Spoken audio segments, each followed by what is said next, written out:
Hello there!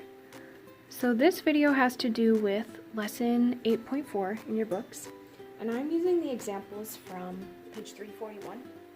So when you go online to your book, you can go to section 8.4 and scroll down to page 341, and I'm showing you the exact example that's there.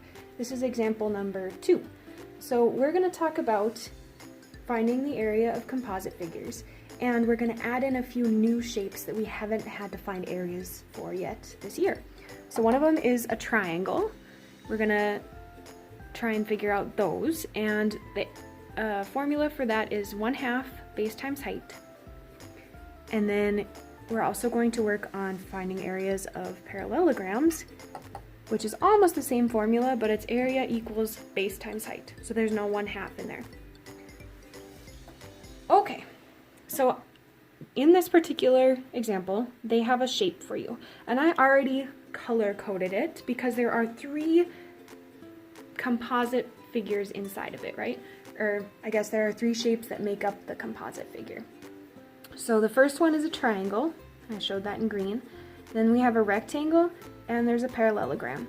So we're going to need to find 3 different areas and then add them together, right? Because it's composite. So let's start with the one we already know, which is the rectangle. So to do area of a rectangle, we take length times width. So they have told us that the length of this rectangle is 8 centimeters. And the width is 4.5. So I need to multiply 4.5 times 8. And I get 36. So I know that the rectangle is 36 centimeters squared. That is the area.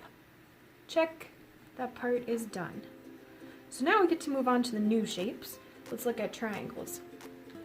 So for the triangle, we have to take 1/2 times the base, which is like the basement, right? It's the bottom. So this very bottom line here, it says it's 11.2 centimeters. And the height, so from the bottom to the top, it's 4.5 centimeters because it shares a side with this rectangle, right?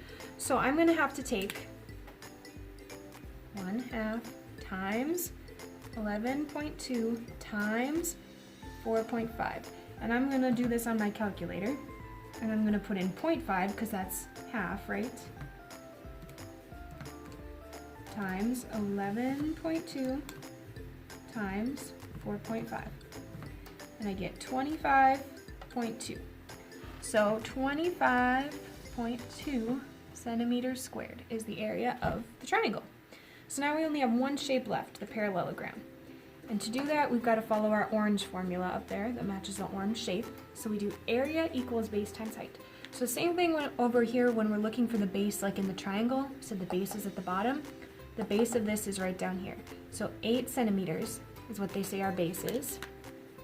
And our height, they gave us this nice dotted line right here, and they said it's 6.7 centimeters. So we know that from the bottom to the top, the height is 6.7. So I need to take 6.7 times 8.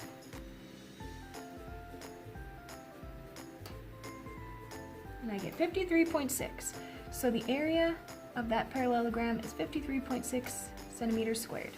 Then I have to add them all together, right? Because they're composite, and I want to know the total area when I put all 3 of those shapes together. So make sure you've lined your decimals up so that you're not going to get off.